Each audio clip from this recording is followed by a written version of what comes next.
Olá! Mais uma semana começando, não é?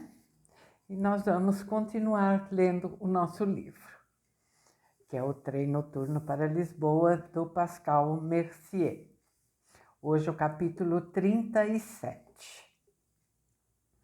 Solidão por proscrição era o tema que ocupou Prado nos últimos tempos. O fato de dependermos do respeito e da afeição dos outros e o fato de isso nos tornar dependentes deles. Como era longo o caminho que ele percorrera. Sentado no salão de Silveira, Gregórios releu a primeira anotação sobre a solidão que Adriana integrara no livro. Vamos ler. Solidão furiosa. Será que tudo o que fazemos é pelo medo que temos da solidão? Será por isso que abrimos mão de todas as coisas das quais nos arrependeremos no fim da vida? Será por isso que tão raramente dizemos o que pensamos? Se não for por isso, por que é que insistimos em todos estes casamentos falidos, nas amizades hipócritas, nas tediosas festas de aniversário?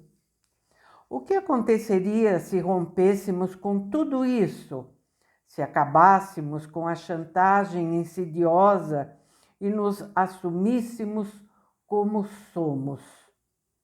Se deixássemos irromper como uma fonte os nossos desejos escravizados e a raiva pela sua escravidão? Pois em que consiste a solidão temida? No silêncio das admoestações que deixam de ser feitas? Na falta da necessidade de se esgueirar, sem respirar, pelo campo minado das mentiras conjugais e das meias-verdades complacentes? Na liberdade de não termos ninguém à nossa frente durante as refeições? Na densidade do tempo que se abre quando emudece o tiroteio de convites e combinações com os outros? E tudo isso não serão coisas maravilhosas? Não seria um estado paradisíaco? Por que então o medo? Será que no fim das contas é um medo que apenas existe porque não refletimos sobre o seu objeto? Um medo que nos foi impingido sem refletir por pais, professores e padres? E por que estamos assim tão seguros de que os outros não nos invejariam se vissem como cresceu a nossa liberdade? E que logo tentariam procurar a nossa companhia? Naquele momento, ele ainda não tinha sentido o vento gelado da proscrição, que mais tarde iria se abater 2 vezes sobre ele, quando salvou a vida de Mendes e quando levou Stefânia Espinhosa para fora do país. Essa reflexão, uma das primeiras que fez, revelam-no como sendo um iconoclasta a quem não se podia proibir nenhum pensamento. Alguém que não temeu proferir um discurso blasfemo perante um grêmio de professores, entre os quais havia também padres. Naquela vez, ele escrevera acolhido pela amizade com Jorge. Esse acolhimento, pensou Gregórios, deve ter-lhe ajudado a superar aquele cuspe que lhe escorrera pelo rosto diante da multidão indignada. E depois, esse mesmo acolhimento acabara. As exigências da vida simplesmente são numerosas e poderosas demais para que nossos sentimentos possam superá-las incólumes, dissera já durante os estudos universitários em Coimbra. Por ironia, dissera aquilo para Jorge. Finalmente, a sua previsão clarividente se concretizou e ele sucumbiu no gelo de um isolamento insuportável, do qual nem os cuidados da irmã conseguiram salvá-lo. Até mesmo a lealdade que ele sempre encarara como âncora de salvação contra as marés dos sentimentos se revelou frágil demais. Só visitava João Essa na prisão. A autorização para fazê-lo foi o único sinal de gratidão que aceitou de Mendes. Aquelas mãos, Adriana, dizia quando voltava, aquelas mãos já tocaram Schubert. Ele a proibira de arejar o consultório para dissipar a fumaça da última visita de Jorge. Os pacientes se queixaram. As janelas passavam o dia inteiro fechadas. Ele inspirava aquele ar saturado como se fosse uma droga da recordação. Quando se tornou impossível adiar o arejamento, ficara prostrado numa cadeira, como se com a fumaça a sua força vital também abandonasse aquele espaço. Venha comigo, propôs Adriana a Gregórios. Quero lhe mostrar uma coisa. Desceram as escadas até o consultório. Num canto do chão havia um pequeno tapete. Adriano o afastou com o pé. O reboco tinha sido tirado e um grande ladrilho estava solto. Adriana se ajoelhou e tirou o ladrilho. Embaixo havia uma cavidade, onde estava um tabuleiro dobrado e uma caixa. Adriana abriu a caixa e mostrou as peças de xadrez esculpidas para Gregórios. Gregório sentiu falta de ar, abriu uma janela e inspirou fundo o ar fresco da noite. Sentiu-se dominado por uma tontura e precisou se apoiar na janela. Eu o flagrei sem querer, disse Adriana. Ela voltara a fechar a abertura e se aproximara de Gregórios. O seu rosto ficou coberto de rubor. Eu só quisera... Tentou se desculpar. Nenhum motivo para ter vergonha, disse-lhe eu. Naquele dia, ele estava indefeso e frágil como uma criança. Claro que aquilo parecia uma sepultura para o jogo de xadrez, para Jorge, para sua amizade. Mas não era isso que ele sentira, descobri mais tarde. Era mais complicado e de alguma forma havia mais esperança.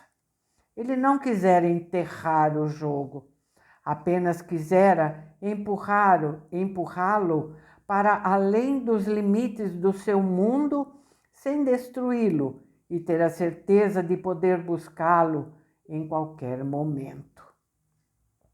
O seu mundo era agora um mundo sem Jorge, mas ainda havia Jorge. Ele ainda existia. Agora que ele não existe mais, é como se eu também não existisse, tinha dito certa vez. Depois daquilo, passou alguns dias praticamente sem autoestima e quase servil em relação a mim. Realmente, uma brincadeira de mau gosto, isso com o tabuleiro. Acabou por dizer quando o interpelei sobre o assunto. Gregórios pensara nas palavras de O'Kelly. Tendia ao pathos. Não o admitia, mas sabia, e por isso se insurgia contra o kitsch sempre que surgia uma oportunidade. E nisso podia ser injusto, terrivelmente injusto. Agora, no salão de Silveira, voltou a ler o parágrafo sobre o kit no livro de Prado. O kit é a mais traiçoeira de todas as prisões. As grades são revestidas com o ouro de sentimentos simplórios e falsos, para que as pessoas nelas vejam as colunas de um palácio. Adriana lidera um maço de folhas escritas, um dos montes de cima da escrivaninha de Prado, entre duas tampas de cartolina, preso com fita vermelha. São coisas que não estão no livro. O mundo não deve saber dessas coisas, dissera. Gregório desatou a fita, tirou a tampa e começou a ler. O tabuleiro de xadrez do Jorge. O jeito como ele me entregou. Só ele consegue fazê-lo. Não conheço ninguém que seja tão incisivo. É algo de que não quero prescindir por nada no mundo, como seus lances incisivos no tabuleiro. O que será que ele quis reparar? Será que é correto dizer que ele quis reparar alguma coisa? Ele não me disse. Você me interpretou errado naquele assunto da Estefânia. Ele disse, naquela época eu pensava que podíamos falar de tudo, absolutamente tudo o que nos passava pela cabeça. Era o que costumávamos fazer, não lembra? Depois daquelas palavras, pensei durante alguns segundos, só uns brevíssimos segundos, que poderíamos nos reencontrar.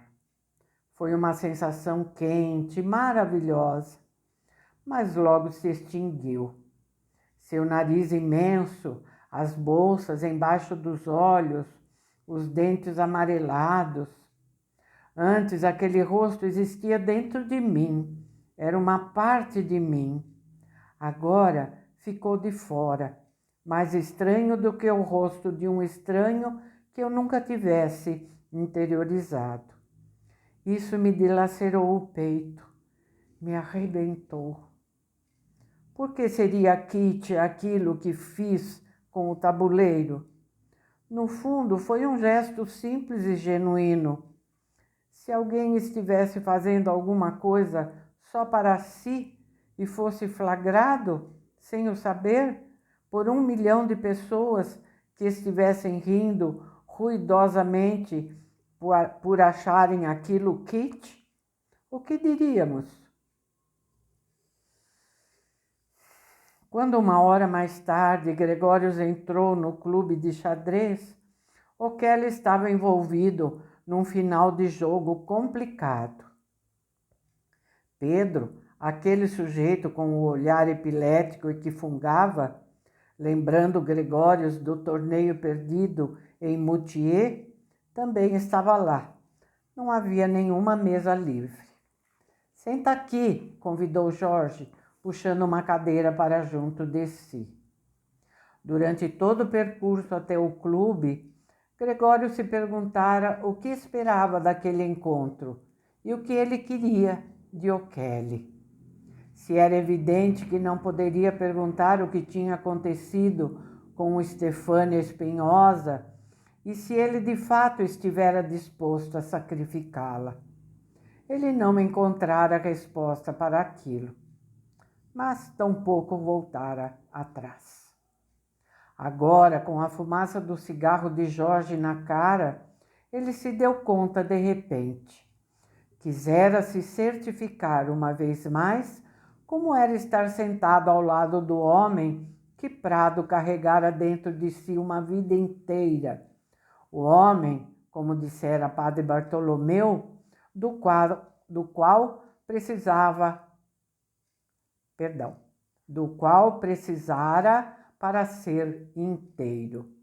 O homem para o qual gostava de perder e a quem dera de presente uma farmácia inteira. O homem que fora o primeiro a soltar uma gargalhada quando os latidos de um cachorro interromperam o silêncio constrangedor depois de sua fala escandalosa. Vamos jogar? Convidou Kelly, depois de ganhar o jogo final e se despedir de seu adversário. Gregório jamais jogara assim contra alguém. Jamais jogara uma partida em que o importante não era o jogo em si, e sim a presença do outro. A mera presença do outro. A pergunta sobre como deveria ter sido alguém cuja vida fora preenchida por esse homem, cujos dedos amarelados de nicotina, com as unhas pretas, colocavam as peças de xadrez em posição com uma precisão impiedosa. Aquilo que eu lhe contei outro dia sobre mim e o Amadeu, quero te dizer, esqueça. O Kelly olhou para Gregórios com um olhar no qual se misturavam a timidez e a disposição raivosa de negar tudo. O vinho foi tudo muito diferente. Gregórios assentiu com a cabeça e desejou que o seu respeito por aquela amizade profunda e complicada pudesse ser lido no seu rosto. O próprio Prado disse, perguntara-se se a alma era um lugar para os fatos, ou se, pelo contrário, os pretensos fatos seriam apenas as sombras enganadoras das histórias que contávamos sobre os outros e sobre nós próprios. Sim, disse O'Kelly, aquilo fora algo que ocupara Amadeu a vida inteira. Segundo ele, o que se passa dentro das pessoas é muito mais complicado do que as nossas explicações esquemáticas e triviais nos querem fazer crer. No fundo, é tudo muito mais complicado. Em cada instante é mais complicado. Casaram-se porque se amavam e queriam compartilhar a vida. Ela roubou porque precisava de dinheiro. Ele mentiu porque não quis magoar. Como são ridículas essas histórias. Somos seres estratificados, cheios de baixios, com uma alma feita de mercúrio inconstante, um temperamento cuja cor e forma mudam como num caleidoscópio que é constantemente balançado. Aquilo soava objetar a ele, Jorge, como se realmente existissem fatos da alma muito complicados. Não, protestara Amadeu. Poderíamos sofisticar nossas explicações ao infinito e continuaríamos equivocados. E a abordagem falsa consistiria precisamente na suposição de que há verdades a serem descobertas. A alma, Jorge, não passa de uma invenção pura. É a nossa invenção mais genial. E a sua genialidade consiste na sugestão de que na alma existe algo a descobrir, como num pedaço do mundo real. Na verdade, Jorge, é completamente diferente.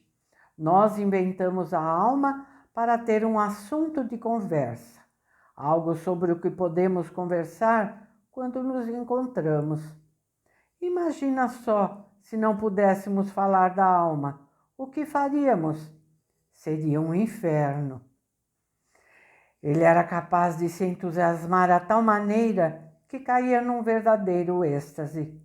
Era como se ardesse, e quando via como eu apreciava o seu arrebatamento, ele dizia: sabe de uma coisa? Pensar é a segunda coisa mais bonita. A mais bonita é a poesia. Se houvesse o pensamento poético e a poesia pensante, seria o paraíso. Quando mais tarde começou com esses apontamentos, acho que foi para tentar abrir um caminho em direção a esse paraíso. Havia um brilho úmido nos olhos de O'Kelly. Ele não viu que sua rainha estava em perigo. Gregórios decidiu-se por um lance inofensivo. Eram os últimos na sala. Depois, houve uma vez em que o jogo do pensamento se transformou em algo de verdadeiramente sério e grave. Mas isso não era da sua conta. Não é da conta de ninguém. Jorge mordeu os lábios. Nem do João, lá em Cacilhas. Ele tragou e tossiu. Você está se enganando, me disse ele. Você queria fazê-lo por outro motivo, bem diferente daquele que está encenando para você mesmo. Essas foram as suas palavras, suas malditas palavras que me magoaram. Daquele que está encenando para você mesmo. Pode imaginar como é quando alguém lhe diz que o senhor só está encenando seus motivos? Pode imaginar como é quando um amigo, o amigo, o diz? Como é que você pode saber? Gritei com ele. Eu achava que não existe certo ou errado neste caso. Ou você já não assume isso? Manchas vermelhas apareceram no rosto por barbear de O'Kelly. Sabe, eu acreditava que pudéssemos falar sobre tudo o que nos passava pela cabeça. Tudo mesmo. Romântico, muito romântico, eu sei. Mas foi assim entre nós. Foi assim durante mais de 40 anos. Desde o fim em que apareceu na sala de aula, naquele terninho e sem pasta. Era ele quem não tinha medo de pensar as coisas. Foi ele quem quisera falar na cara dos padres sobre a palavra moribunda de Deus. E quando eu quis experimentar um pensamento ousado, e admito, terrível, percebi que superestimava a ele e a nossa amizade. Ele olhou para mim como se eu fosse um monstro. Até então, ele sempre soubera distinguir entre uma ideia meramente experimental e outra que de fato nos impele para a ação. E de repente, já não sabia mais nada daquilo. O seu rosto ficou exangue. Naquele preciso momento, eu pensei que o pior, o mais terrível, tinha acontecido. Que o nosso afeto de uma vida inteira havia se transformado em ódio. Esse foi o momento, o terrível momento em que nos perdemos. Gregórios queria que O'Kelly ganhasse a partida. Queria que ele lhe desse checkmate com os seus lances incisivos. Mas Jorge mostrou-se incapaz de recuperar o seu jogo. E tudo o que ele conseguiu foi arranjar um empate. A abertura ilimitada do espírito é simplesmente impossível, disse Jorge, quando eles se despediram com um aperto de mãos, já na rua. Ultrapassa as nossas capacidades. Solidão por obrigação de se calar. Isso também existe. Ele exalou fumaça. Tudo aconteceu há muito tempo, há mais de 30 anos, mas é como se tivesse sido ontem. Estou contente por ter ficado com a farmácia. Ali eu posso continuar morando na nossa amizade. E às vezes consigo pensar que nunca nos perdemos, que ele simplesmente morreu. Só isso.